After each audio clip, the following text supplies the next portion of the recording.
Hello everyone, I am Manush Kumar Kundu. The title of our work is Distributed Localization of Wireless Sensor Network Using Communication Wheel. This is a joint work with Kaustav Bose, Ronendu Adhikari and Buddhadev Shao. I will first discuss the model. Wireless sensor network is a wireless network of sensors distributed in the Euclidean plane. We assume that each sensor has a uniform communication range R. Therefore, the network can be modeled as a weighted unit disk graph. That is, two nodes are adjacent if and only if the distance between them is at most r. The edge weight is equal to the distance between the nodes. We assume that the graph is connected.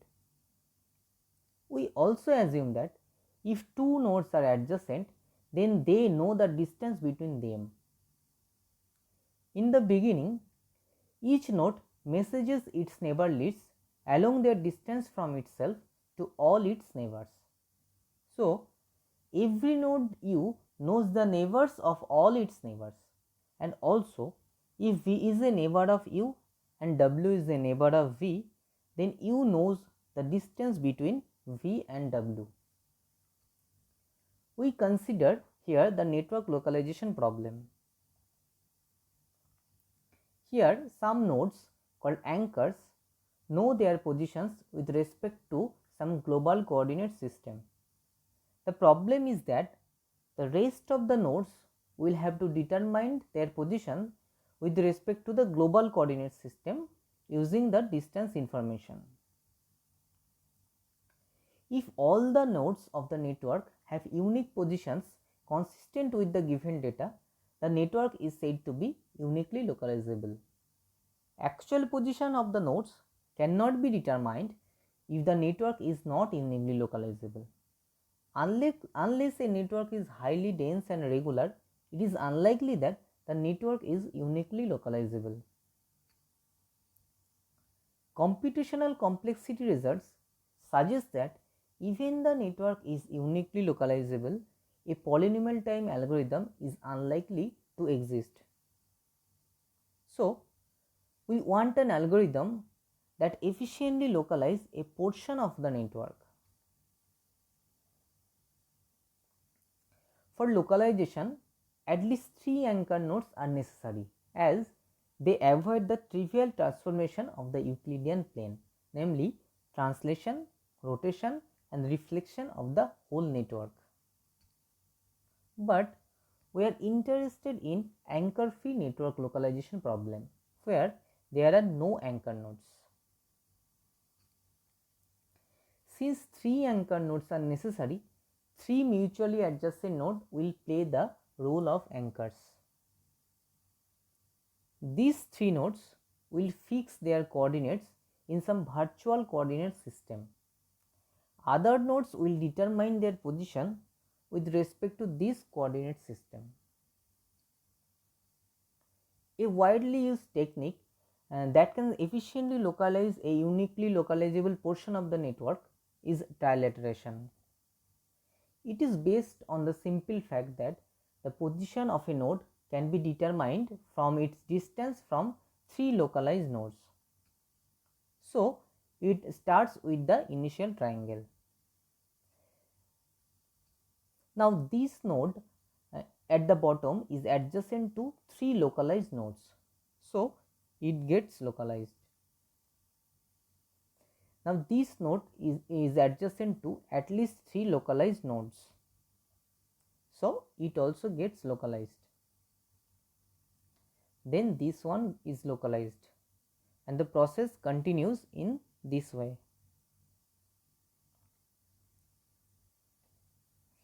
But the performance of the trilateration algorithm can drastically differ for different choices of the initial 3 nodes. Here blue nodes are successfully localized and the black nodes are not localized. Here a lot more nodes are localized. Here trilateration does not progress beyond the initial triangle. In this work, we proposed an efficient distributed anchor-free localization algorithm with some theoretically performance guarantee. First, I will present some definitions. ZV is the disk centered at V with radius r by 2.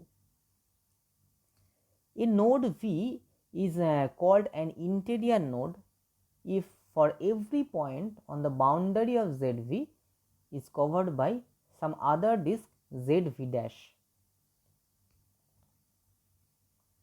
If V is not an interior node, then it is called a boundary node. An interior node is said to be a strongly interior node if every node in its neighbor is an interior node, and a weakly interior node if at least one node in its neighbor is a boundary node.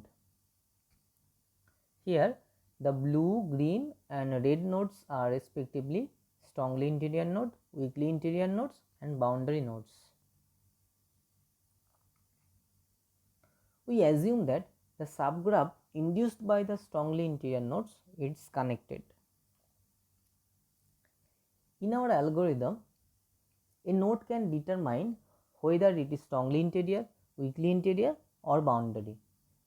The localization starts from a strongly interior node, and all the nodes of the network get localized except some boundary nodes and except some weakly interior nodes that are not adjacent to any strongly interior node.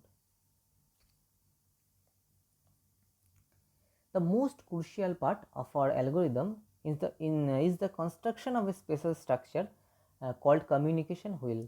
So, let us first define communication wheel.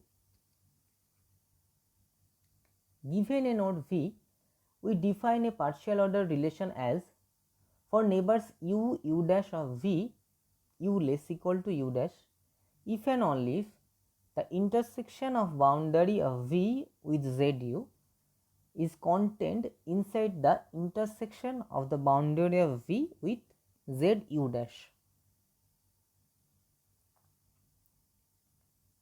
A node U is said to be a maximal neighbor of V if there is no such U dash such that U less equal to U dash.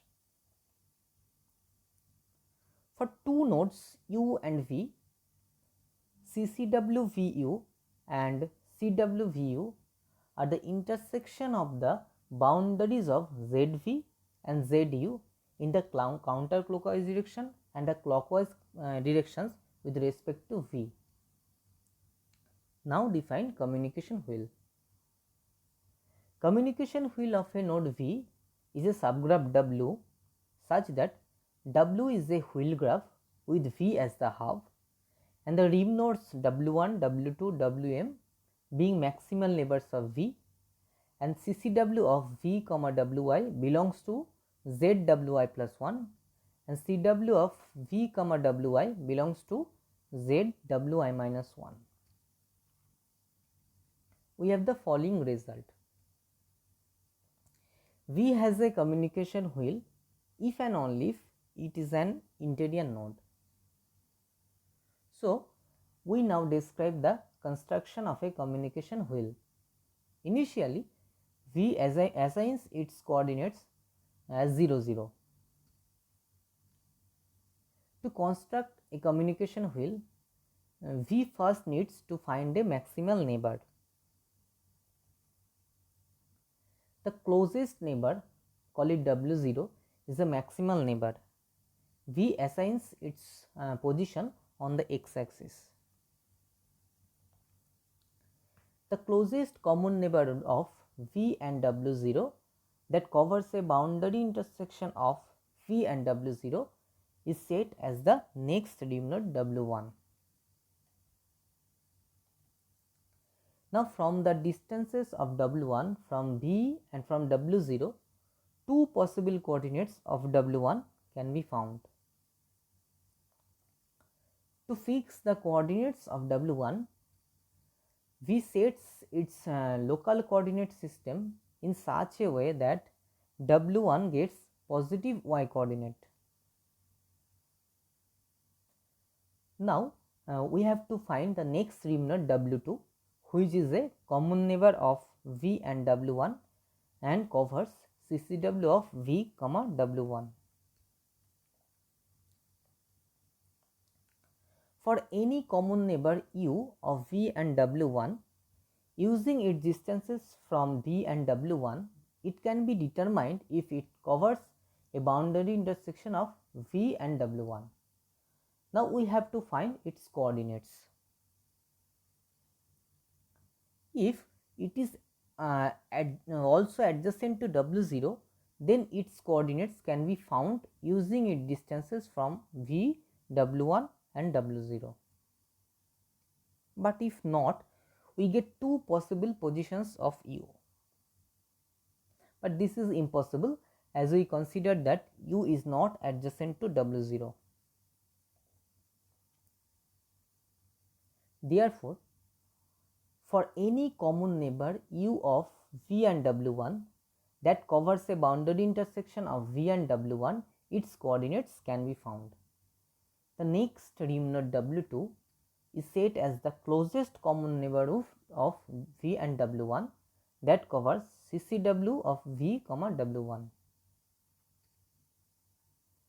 The next rim nodes are found in the same way. The construction is complete when a rim node covers CW of V, W0. So, if a communication wheel is successfully constructed, then V is an interior node, otherwise it is a boundary node. Next, we go to the localization algorithm. First, one of the strongly interior nodes is elected as the leader by leader election protocol called the leader VL. The nodes of the network will be localized in the local coordinate system of VL. This coordinate system will be referred to as the global coordinate system. Any non-leader node V is localized by either receiving a UART message where another node calculates the position of V and informs it, or receiving at least 3 IMAT messages where at least 3 localized nodes announce their coordinates. From this, V can calculate its own coordinates. The leader VL first localizes itself by setting its coordinate to 0, 0. During the construction of its communication wheel, VL had assigned coordinates to the rim nodes. VL sent these coordinates to the corresponding rim nodes via UART messages. Thus, all rim nodes of wheel of VL get localized. Next, consider a non-rim neighbor U. It can prove that U must be adjacent to some rim node of W. If U is adjacent to at least 2 nodes of rim VL, then it can localize itself, since it will receive IMAT messages from at least 3 nodes, that is 1 from VL and at least 2 from rim VL. Now suppose U is adjacent to only one vertex from rim VL, say Vi. Now consider the wheel of Vi. It can be proved that U is adjacent to at least one vertex from rim Vi. To localize U, VL will ask Vi to localize its communication wheel in the global coordinate system. In the message, it will also send the coordinates in the global coordinate system of a rim node, say Vi plus 1. Since Vi is an interior node, it has already computed the communication wheel WVI and coordinates of each of its node with respect to its local coordinate system. Now Vi knows its coordinates with respect to its local coordinate system and as well as the global coordinate system. We have a lemma that VL is adjacent to at least two vertices of rim Vi. Therefore, Vi knows coordinates of VL with respect to its local coordinate system and the global coordinate system.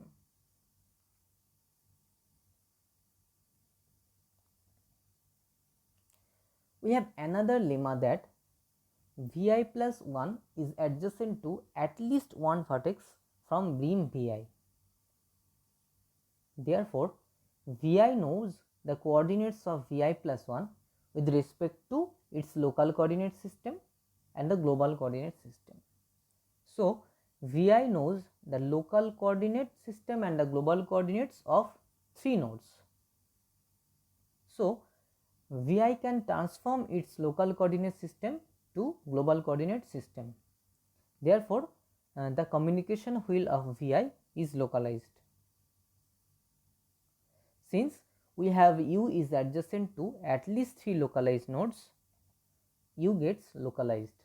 So, all the neighbors get localized.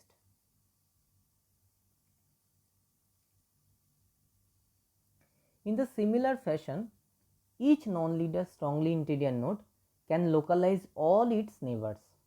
So, the localization propagates as the strongly interior nodes localize their neighbors. However, a non-leader strongly interior node can compute the positions of its neighbor only with respect to its local coordinate system. In order to compute the coordinate transformation, it needs to its true position and that of at least two neighbors. Therefore, a non-leader strongly interior nodes initiate localization of its neighborhood when it gets localized and it receives at least two IMET messages. Now, we have to show that a localized non-leader strongly interior is guaranteed to receive two such messages. Recall that a non-leader strongly interior node V can get localized in two ways. Case 1. V may be localized by receiving at least 3 IMET messages. In this case, we are done. Next, consider the case 2. V is localized by receiving a UART message.